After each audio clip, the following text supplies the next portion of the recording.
அஸ்ஸலாமு அலைக்கும்.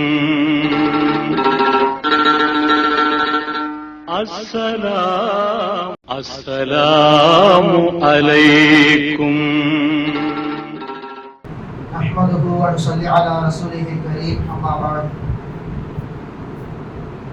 இன்றைய தராவீஹிலே ஓதப்பட்ட வசனம் வஜஅல்னா இப்ன மரியம வ உம்மஹு ஆயத்தன். நாம் ஹஸ்ரத் ஈசா அலைஹிஸ்ஸலாம் அவர்களையும் அவருடைய தாயையும் அத்தாட்சியாக அதிசயமாக நாம் ஆக்கியுள்ளோம் என்பதால் அல்லாஹ் தஆலா குர்ஆனிலே குறிப்பிடுகிறார். இதுவரைக்கும் வரலாற்றிலே அதிகமாக சர்ச்சைக்கு உள்ளாக்கப்பட்டவர்கள் இந்த இரு பெண்களும், இந்த இரு நபர்களும். அதாவது ஒரு கூட்டம் என்னவென்றால், இவர்களை அளவுக்கு அதிகமாக அன்பு வைத்து இவர்களை கடவுள் என்பதாக மாற்றிவிட்டது கிறிஸ்துவர்கள். மறுபக்கம் இவர்களை கடுமையாக விமர்சித்து இவர்களை காஃபிர் என்கின்ற அளவிற்கு, சூனியக்காரர்கள் என்று சொல்லும் அளவிற்கு தரம் கட்டி விமர்சனம் செய்தார்கள் யூதர்கள். ஆனால் மூன்றாவதாக இஸ்லாமிய மார்க்கம் சொல்கின்ற நிலைப்பாடு என்ன? இவர்கள் கடவுளும் கிடையாது, இவர்களை நாங்கள் விமர்சிக்கவும் மாட்டோம். ஹஸ்ரத் மரியம் அலைஹிஸ்ஸலாம் அவர்கள் அல்லாஹ்விற்கு பிடித்த ஒரு இறைநேச செல்வி. ஹஸ்ரத் ஈசா அலைஹிஸ்ஸலாம் அவர்கள் அல்லாஹ்வால் அனுப்பப்பட்ட மக்களுக்கு நேர் வழி காட்டுவதற்காக வேண்டி வந்திருக்கின்ற அல்லாஹ்வின் தூதர். லா நுஃபர்ரிகு பைன அஹதின் மின் ருசுலி. இந்த நபியை பிடிக்கும், இந்த நபியை பிடிக்காது என்று நாங்கள் பிரித்து பார்க்க மாட்டோம். முஸ்லிம்கள் அனைவரும் எல்லா நபிமார்களையும் ஏற்றுக்கொள்வோம் என்பதாக சொல்கிறது இஸ்லாமிய மார்க்கம். அந்த அடிப்படையிலே இந்த கிறிஸ்துவர்களும் யூதர்களும் எந்த இடத்தில் பிரித்தார்கள், எந்த இடத்திலே அவர்கள் கருத்து வேறுபாடுகள் கொண்டார்கள் என்பதை குறித்துதான் இன்றைய தினத்திலே நாம் சிந்தித்து உணர்வது அவசியம். கண்ணியத்திற்குரியவர்களே, அல்லாஹ் சுப்ஹானஹு வ தஆலா ஈசா அலைஹிஸ்ஸலாம் அவர்களை பற்றி சொல்வதற்கு முன்பாக மரியம் அலைஹிஸ்ஸலாம் அவர்களை குறித்தும் அவருடைய தாய் தந்தையர்களை குறித்தும் அல்லாஹ் தஆலா குர்ஆனிலே சொல்கிறார். வேறு எந்த ஒரு நபிக்கும் அல்லாஹ் தஆலா இப்படி ஒரு வம்சத்தை குறித்த தெளிவை குர்ஆனிலே சொன்னது கிடையாது.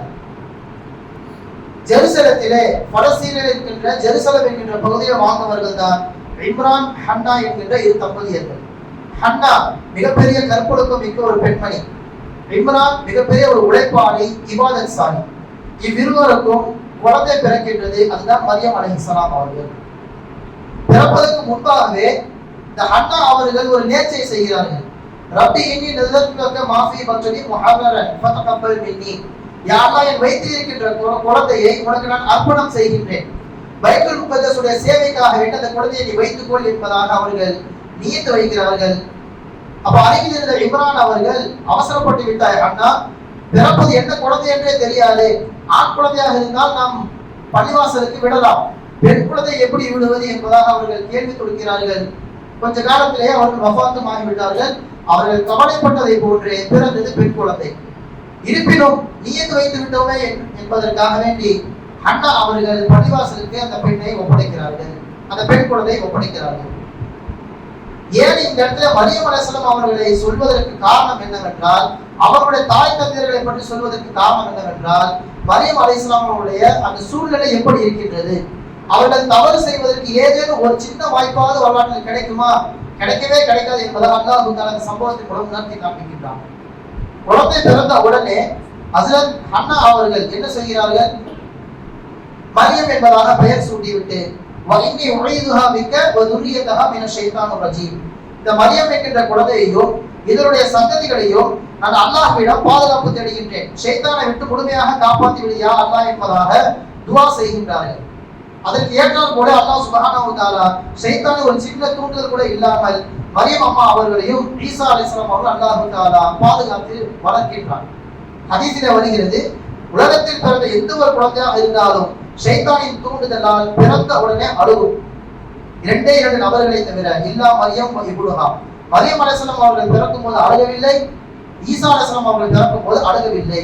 இவ்விரு குழந்தையை தவிர்த்து எல்லாம் ஷைத்தானால் தீண்டப்பட்டவர்கள், அதனால்தான் அழுகின்றன என்பதாக சொல்லி காண்பிக்கப்படுகிறது. இது முதலாவது செய்தி, ஷைத்தானை விட்டு பாதுகாக்கப்பட்டவர்கள் இந்த இருவரும். அடுத்ததாக அல்லாஹ் சுப்ஹானஹு வ தஆலா என்ன சொல்கின்றார்? பிறந்தது பெண் குழந்தையாக இருக்கின்றது என்று நீங்கள் கவலைப்பட வேண்டாம். ஃபதகப்பலஹா ரப்புஹா பிகபூலின் ஹஸனி. ஆண் குழந்தை பிறந்தால் எப்படி நான் ஏற்றுக்கொள்வேனோ அதே போன்று பெண் குழந்தையாக இருக்கின்ற மரியமையும் நான் ஏற்றுக்கொண்டேன். கவலைப்படாதீர்கள். ஒரு ஆணுக்கான எல்லா அந்தஸ்தையும் இந்த பெண்ணுக்கு நான் கொடுப்பேன் என்பதாக அல்லாஹ் தஆலா சொல்கின்றார். குர்ஆனில் நீங்கள் பார்த்தது தெரியும். மரியம் அலைஹிஸ்ஸலாம் அவர்களை குறித்து வருகின்ற பொழுது வகானத் மினல் கானிதீன் என்பதாக வருகிறது. மரியம் அம்மா அவர்கள் இபாதத் சாலி, வணக்கம் செய்பவர்கள் ஒருவர் என்பதாக அல்லாஹ் தஆலா சொல்லி காண்பிக்கின்ற பொழுது கானிதீன் என்கின்ற ஆண்பாலை அல்லாஹ் இந்த இடத்திலே சொல்லியிருக்கின்றார். அசலிலே இந்த இடத்திலே கானிதாத் என்பதாக வந்திருக்க வேண்டும். இபாதத் செய்யக்கூடிய பெண்களில் மிகவும் சிறந்தவர்கள் என்பதாக வந்திருக்க வேண்டும்.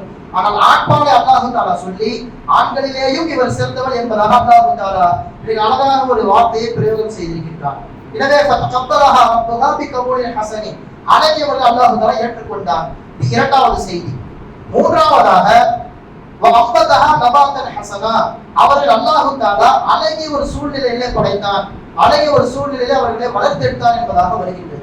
அவர்கள் எங்கே வளர்ந்தார்கள்? பைத்துல் முகத்தஸ் என்கின்ற பள்ளிவாசல். 24 மணி நேரமும் அல்லாஹ்வுடைய திக்ரிலேயே ஈடுபட்டிருப்பார்கள் அந்த பள்ளிவாசலிலே. எனவே அவர்கள் பாவம் செய்வதற்கு அல்லது இடம் தவறில் ஈடுபடுவதற்கு எந்த விதமான வாய்ப்பும் கிடையாது. முழுக்க முழுக்க அப்பொழுது ஒரு பெண்மணி என்பதை நிரூபிப்பதற்காக வேண்டி அல்லாஹ் அந்த விஷயத்தை தொடர்ந்து சொல்லிக்கொண்டே வருகின்றார். அடுத்ததாக நான்காவது செய்தி, ஜக்கரியா, அவர்களை பாதுகாப்பதற்கு அவர்களை வளர்ப்பதற்காக வேண்டி அல்லாஹ் தஆலா பொறுப்பு போட்டது யாருக்கு? ஜக்கரியா அலைஹிஸ்ஸலாம் அவர்கள். ஒரு நபியின் கட்டுப்பாட்டிற்கு கீழே அவர்கள் மேற்பார்வையிலே வளர்கிறார்கள் ஹஜ்ரத் மரியம் அலைஹிஸ்ஸலாம் அவர்கள். இது நான்காவது செய்தி. ஐந்தாவது, அல்லாஹ் சுப்ஹானஹு வ தஆலா இவர்கள் வெளியே எங்கும் செல்லாமல் அல்லது ஜக்கரியா அலைஹிஸ்ஸலாம் அவர்கள் இவருடைய தேவையை பூர்த்தி செய்வதற்கு முன்பாகவே அந்த பள்ளிவாசல்ல ஒரு அறை இருக்கும். அந்த அறைக்குள்ளே தான் மரியம் அலைஹிஸ்ஸலாம் அவர்கள் இருப்பார்கள். அதுக்கு படிக்கட்டெல்லாம் கிடையாது.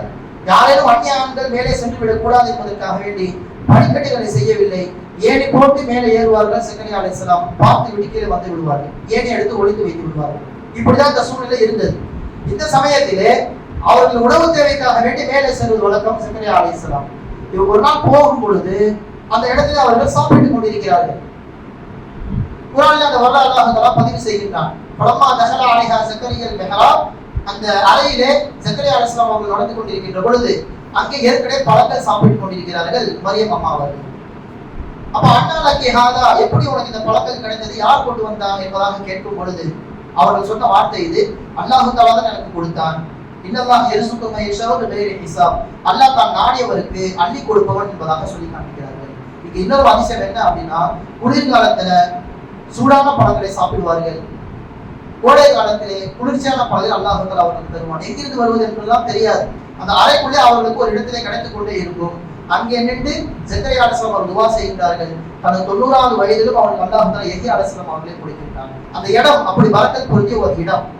இப்படி அல்லாஹ் தஆலா 5 விதமான விஷயங்களை கொடுத்து மரியம் அலைஹிஸ்ஸலாம் அவர்களை ஒழுக்கமற்றவர்கள் கிடையாது, அவர்கள் ஒழுக்க சீலர் என்பதாக குர்ஆனிலே பதிவு செய்கின்றார். இப்படி ஒரு 5 அல்லாஹ் தஆலா அந்தஸ்துகளை அவர்களுக்கு கொடுக்கின்றார். அடுத்து ஹஜ்ரத் ஈசா அலைஹிஸ்ஸலாம் அவர்கள் குழந்தையாக பிறக்கின்றார்கள். குழந்தையாக பிறந்த உடனேயே அந்த ஊர்க்காரர்கள் விமர்சனம் செய்கின்றார்கள். எப்படி ஆண்துணை இல்லாமல் இவர் பிறந்தார்? மரியமை நாங்கள் ஒழுக்கம் உள்ளவர்களாக தானே கருதினோம். அவருடைய தாய் ஹன்னா அவர்கள் அப்படித்தானே வளர்த்தார்கள் இவரை. ஆனால் ஏன் நீ மட்டும் இப்படி மாறிவிட்டாய் என்று இவர்கள் சுடுவார்த்தைகளை சொல்கின்ற பொழுது அந்த குழந்தை அல்லாஹ் தஆலா பேச வைத்தார். என் தாயின் மீது தவறு கிடையாது, நான் அல்லாஹ்வின் குதிரத்தினால் பிறந்தவன், எனவே நீங்கள் என்னை அப்படியே ஏற்றுக்கொள்ள வேண்டும் என்பதாக குழந்தை பேசுகின்றது. மக்கள் பேச முடியாமல் கடந்து சென்று விட்டார்கள்.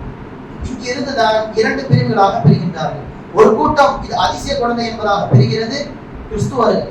இன்னொரு கூட்டம் இல்லை, இது ஏதோ ஏடவளமாக பிறந்த குழந்தை, மட்டுமல்லாமல் இது ஒரு சூனியக்காரியின் குழந்தை என்பதாகலாம் ஹஜ்ரத் மரியம் அலைஹிஸ்ஸலாம் அவர்களை சாடி பேசுகிறார்கள் யூதர்கள். ஒரு சில இடங்கள் இப்படியே வருகின்றது, இவர் இப்னு சீனா ஒரு அஸ்தக்ஃபிருல்லாஹ் ஒரு விபச்சாரிக்கு பிறந்த குழந்தை என்பதால்தான் ஈசா அலைஹிஸ்ஸலாம் அவர்கள் விமர்சனம் செய்தார்கள் யூதர்கள். ஈசா அலைஹிஸ்ஸலாம் அவர்கள் வளர வளர அல்லாஹ் சுப்ஹானஹு வ தஆலா அவர்களுக்கு ஏராளமான கல்விகளை கொட்டி கொடுக்கின்றார். ஒரு 7 வயது ஆகின்ற பொழுது ஈசா அலைஹிஸ்ஸலாம் அவர்களை ஒரு முஅல்லிம் கிட்ட அவங்க மரியம் அம்மா அனுப்புறாங்க, சென்று படித்துவா என்பதாக. அந்த மஜ்லிஸிலே அமரும் போதெல்லாம் உஸ்தாது கேட்பதற்கு முன்பாகவே ஈசா அலைஹிஸ்ஸலாம் அவர்கள் பதில் தருகின்றார்கள். இந்த செய்தியை இப்னு அப்பாஸ் ரலியல்லாஹு தஆலா அவர்கள் பதிவு செய்கின்றார்கள். இப்னு அசாகிர் என்கிற நூலில் பதிவு செய்யப்பட்டுள்ளது. உஸ்தாதின் எல்லா விதமான கேள்விகளுக்கும் கேள்வியை முடிப்பதற்கு முன்பாக பதில் சொல்கின்றார். சில சமயங்களில் உஸ்தாதுக்கு தெரியாத விஷயத்தையும் சொல்லிக் கொடுக்கிறார்கள் ஈசா அலைஹிஸ்ஸலாம் அவர்கள். உனக்கு இந்த கல்வி எங்கிருந்து கிடைத்தது, யார் உனக்கு சொல்லிக் கொடுத்தா என்று கேட்கும் பொழுது தாய் சொன்ன அதே வார்த்தை. உனக்கு பலம் எப்படி வந்தது என்று கேட்கும் பொழுது எனக்கு அல்லாஹ் தான் கொடுத்தான் என்பதாக சொன்னார்களே, அதே போல ஈசா அலைஹிஸ்ஸலாம் அவர்கள் அந்த வயதில் சொன்னார்கள், எனக்கு என் ரப்பு கற்றுக் கொடுத்த விஷயத்தை தான் நான் உங்களுக்கு சொல்கின்றேன். இருவரும் தன்னுடைய இளமை பருவத்திலேயோ அல்லாஹ்வை ஒருபோதும் விட்டுக் கொடுக்கவில்லை. அல்லாஹ்வை மேலோங்கி அவர்கள் பேசினார்கள். காலங்கள் சுழல்கிறது, வாலிபராக மாறுகிறார்கள். வாலிப வயதிலே ஹஜ்ரத் ஈசா அலைஹிஸ்ஸலாம் அவர்களுக்கு அல்லாஹ் தஆலா ஏராளமான முஅஜிஸாக்களை கொடுத்திருக்கிறார். என்னென்ன? குர்ஆனில் அல்லாஹ் தஆலா அவர்கள் தன்னை நபி என்பதாக நிரூபிப்பதற்கு பலவிதமான அத்தாட்சிகளை கொடுத்திருக்கின்றார். முதலாவது, கிறிஸ்துவர்கள் கூட ஈமான் உடனே ஏற்றுக்கொண்டார்கள். இந்த யூதர்களுக்கு தான் கடைசி வரைக்கும் ஈசா அலைஹிஸ்ஸலாம் அவர்களை ஏற்றுக்கொள்ள வேண்டும் என்ற மனமே இல்லை. காரணம், ஈசா அலைஹிஸ்ஸலாம் அவர்கள் வருகின்ற பொழுது என்ன சொல்லினார்கள்? முஸத்திகல் லிமா பைன யதைய மினத் தௌராத், எனக்கு முன்னால் இருக்கின்ற தௌராத் வேதத்தை உண்மைப்படுத்த நான் வந்திருக்கிறேன். அதை நீங்கள் மாறுபாடு செய்து விட்டீர்கள், நிறைய கையாளல் செய்து விட்டீர்கள், நிறைய சட்டங்களை மாற்றி விட்டீர்கள். அதுவெல்லாம் போய் இதுதான் உண்மை என்பதாக உங்களிடத்தில் நான் சொல்ல வந்திருக்கின்றேன். எனக்கு பின்னால் வரைக்கின்ற நபி, அவருக்கு பேர் அஹ்மது, அவரை பற்றி உங்களிடத்தில் சொல்ல வந்துள்ளேன். இதுதான் என்னுடைய பிரதான வேலை என்பதாக சொல்லும் பொழுது கிறிஸ்துவர்கள் இதை ஏற்றுக்கொண்டார்கள், யூதர்கள் இதை எதிர்த்தார்கள். எங்களுக்கு நபி மூசா தான், நீங்கள் நபியே கிடையாது, நீங்கள் ரசூலுன் கத்தாப், நீங்கள் ஒரு பொய்யர், உங்கள் பிறப்பே சந்தேகத்துக்குரியது என்பதாக அவர்கள் சாடினார்கள். இருந்தாலும் அல்லாஹ் சுப்ஹானஹு வ தஆலா இவர்களும் இஸ்லாத்தை ஏற்றுக்கொள்ள வேண்டும் என்பதற்காக வேண்டி நிறைய அற்புதங்களை சொல்லிக் கொடுத்தார். முதலில் அவர்கள் ஒரு பறவைக்கு உயிர் கொடுத்து எழுப்பினார்கள். இரண்டாவதாக, நீங்கள் யாரை வேண்டுமானாலும் காட்டுங்கள், அவருக்கு நான் உயிர் கொடுத்து எழுப்புகிறேன் என்பதாக இவருக்கு அல்லாஹ் தஆலா சக்தியை கொடுத்திருந்தார். இவர்கள் தன்னுடைய வாழ்நாளிலே 4 நபர்களை உயிர் கொடுத்து எழுப்பியிருக்கிறார்கள். முதலாவதாக தன்னுடைய நண்பன் ஒருவனை, இரண்டாவதாக ஒரு மூதாட்டியுடைய மகன் இறந்து போய் விடுகின்றான், அவருக்கும் உயிர் கொடுத்து எழுப்புகின்றார்கள். மூன்றாவதாக ஒரு 13 வயது சிறுமி, அந்த சிறுமி இறந்து போன உடனே அந்த பெற்றோர்கள் கவலைப்படுகின்ற பொழுது துஆ செய்து அவர்கள் எழுப்புகின்றார்கள்.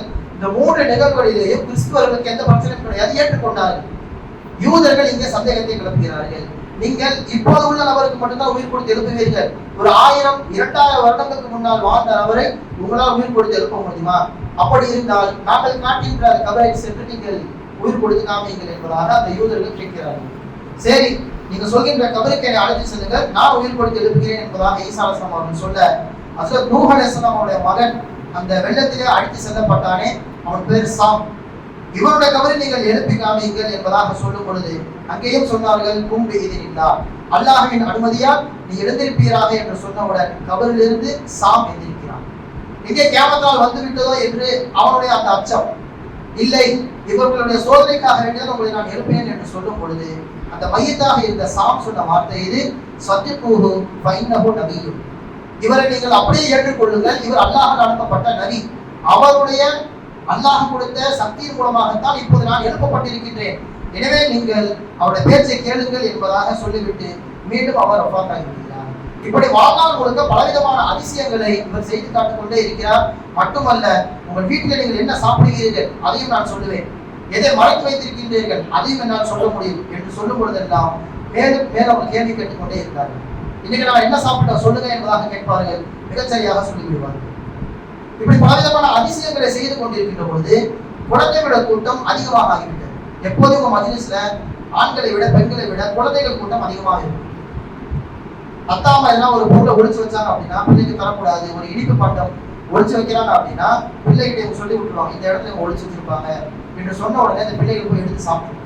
இது அந்த பெற்றோர்களுக்கு பிடிக்கல. அப்ப என்ன பண்ணிட்டாங்க, குழந்தைகளை இனிமே இவர்கிட்ட அனுப்பவே கூடாது, குழந்தையெல்லாம் வழி கெடுக்கிறாங்க என்று சொல்லி ஒரு வீட்டுல போட்டு கூட்டி வச்சுட்டாங்க எல்லாருமே. இப்ப வழக்கம் போல ஒவ்வொரு வீடா போய் கூப்பிடுவாங்க, என்னோட செல்லங்கள் எங்கே, என்னுடைய குலாம்கள் எங்கே என்பதாக கேட்கும் பொழுது தினந்தோறும் அவங்க பெற்றோர்கள் அனுப்பி வைப்பாங்க. இன்னைக்கு அனுப்பல. அப்ப என்ன பண்றாங்க, பிள்ளைகளை அனுப்புங்க வெளியே, நான் கூட பேசணும் என்று சொல்லும் பொழுது இல்ல அவங்க எல்லாரும் வெளியே போயிட்டாங்க என்பதாக போய் சொல்கிறார்கள். உள்ளிருந்து ஏதோ சத்தம் வருகிறது என்று கேட்கும் பொழுது அதெல்லாம் பள்ளி குட்டிகள், குரங்குகள் சத்தம் போடுகின்றன என்பதாக இவர்கள் சொல்லி ஏமாற்றுகிறார்கள். இவருக்கு தான் தெரியுமே உள்ள என்ன ஒழிச்சு வச்சாலும் வெளியே தெரிஞ்சு போயிடும். அப்ப என்ன சொல்றாங்க, அல்லாஹும் மஜஅல்ஹும் கிரதத்தன் வ ஹனாசிர், அப்படியே ஆகட்டும், அவங்க குரங்குகளாகவும் பன்றிகளாகவும் மாறிவிடும் என்பதாக சொல்லி விட்டு செல்கிறார்கள். கதவை திறந்து பார்த்தால் எல்லோரும் மாறி இருக்கிறார்கள். உடனே பதறி அடைந்து எல்லாரும் கூடி வந்து மன்னித்து விடுங்கள், இந்த குழந்தைகளை மீண்டும் மாற்றி விடுங்கள் என்பதாக சொல்கிறார்கள். மீண்டும் அவர்கள் மாற்றப்படுகிறார்கள். இப்படி வாழ்நாள் முழுக்க பலவிதமான அதிசயங்களை செய்து காட்டும் கூட கிறிஸ்துவர்கள் அவர்களை ஏற்றுக்கொண்டார்கள், யூதர்கள் இவர்களை மறுத்து விட்டார்கள். கடைசி பொழுதாக ஈசா அலைஹிஸ்ஸலாம் அவர்கள் சொல்கின்றார்கள், நாளைய தினம் என்னை கொள்வதற்கு ஒரு கூட்டம் வரும், என்னுடைய பேச்சை கேளுங்கள், நடக்கின்ற நிகழ்வை பார்க்காதீர்கள். காட்சிகள் எப்படி வேண்டுமானாலும் மாறலாம், நீங்கள் நான் சொல்லும் வார்த்தைகளை கவனியுங்கள். நாளைக்கு நான் காப்பாற்றப்படுவேன், என்னுடைய உருவம் ஒருவருக்கு கொடுக்கப்படும், அவர் ஈசா கிடையாது என்பதாக தெளிவாக அன்றைய இரவே சொல்லிவிட்டார்கள். மறுநாள் காலையில் ஒரு அதே போன்ற உருவம் கொடுக்கப்படுகிறது, சிலுவையில் அறையப்படுகின்றார். இங்கேதான் கிறிஸ்துவர்கள் மாறிவிட்டார்கள். அவங்க சொன்ன பேச்சை கேட்காமல் நடக்கின்ற நிகழ்வை பார்த்தார்கள். ஈசா நமக்காக உயிரை விட்டு விட்டார், எனவே அவருக்கு கடவுளை அந்தஸ்தை கொடுத்து கடவுளாக மாற்றிவிட்டார்கள். மறுபக்கம் யூதர்கள் ஈசாவை கொள்வதற்கு ஏற்பாடு செய்தது அவர்கள் தான்.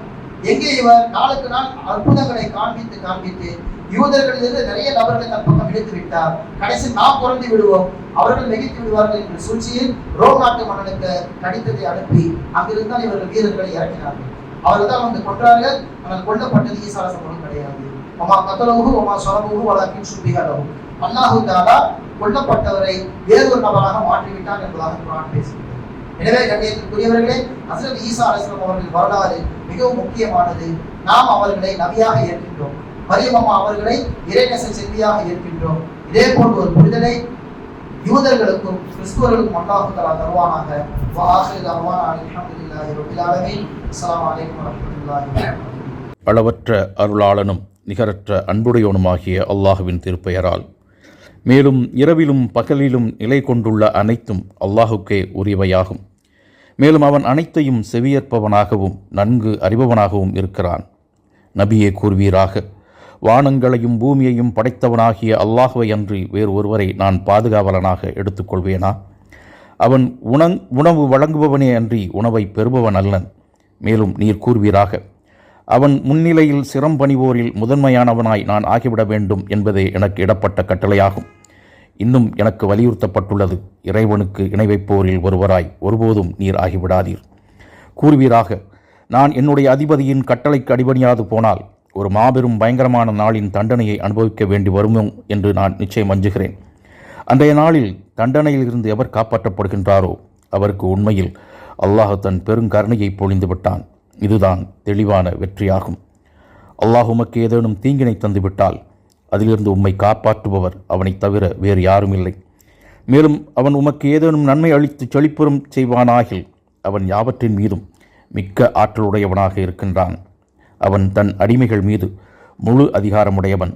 மேலும் அவன் நுண்ணறிவாளனாகவும் யாவற்றையும் நன்கு தெரிந்தவனாகவும் இருக்கின்றான். பாகம் 7 அத்தியாயம் 6 வசனங்கள் 13 முதல் 18 வரை. அளவற்ற அருளாளனும் நிகரற்ற அன்புடையோனுமாகிய அல்லாஹ்வின் திருப்பெயரால் தொடங்குகிறேன்.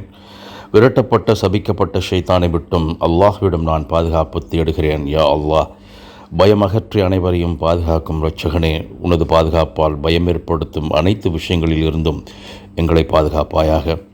இந்த நாளிலும் இனிவரும் நாட்களிலும் தீமைகளில் இருந்து பாதுகாத்து ஒழுக்கத்தால் எங்களை அழகுபடுத்துவாயாக. நீதியையும் நியாயத்தையும் எப்போதும் கடைபிடிப்பவர்களாக எங்களை காத்தருள்வாயாக. மனநிறைவு மற்றும் ஒழுக்கமாகிய ஆடைகளால் எங்களை மறைத்து காப்பாற்றுவாயாக. கொடுக்கல் வாங்கலில் நாங்கள் நேர்மையை கடைபிடிப்பவர்களாகவும் சொன்ன வாக்குறுதிகளை காப்பாற்றுபவர்களாகவும் இருக்க கிருபை செய்வாயாக. வரவு செலவுகளில் 5 காசு அளவில் கூட பிறர் பணம் அநியாயமாகவோ ஏமாற்றும் வகையிலோ எங்களுக்கு வந்துவிடாமல் காத்தருள்வாயாக. குடும்ப சொத்துகளில் பாகப்பிரிவினை செய்யும் போது ஒருவரை ஒருவர் ஏமாற்றியோ வஞ்சித்தோ அதிக சொத்துக்களை ஆசைப்படும் பாவிகளாக ஆகிவிடாமல் எங்களையும் எங்கள் வாரிசுகளையும் எங்கள் சந்ததிகளையும் காத்தருள்வாயாக. கடன் வாங்காமலும் வாங்கிய கடனை உரிய நேரத்தில் அழகிய முறையில் திரும்பச் செலுத்துபவர்களாகவும் இருக்க கிருபை செய்வாயாக. எங்களுக்கு அநியாயம் செய்தவர்களையும் மன்னித்து நேர்வழி காட்டுவாயாக. நரக நெருப்பில் இருந்து எங்கள் அனைவரையும் பாதுகாத்து நன்மையை தந்து இம்மையில் மகிழ்ச்சியும் மனநிறைவான வாழ்வையும் மறுமையில் உயர்ந்த சுவனத்தையும் தந்தருள்வாயாக. ஆமீன் ஆமீன் யா ரப்பல் ஆலமீன்.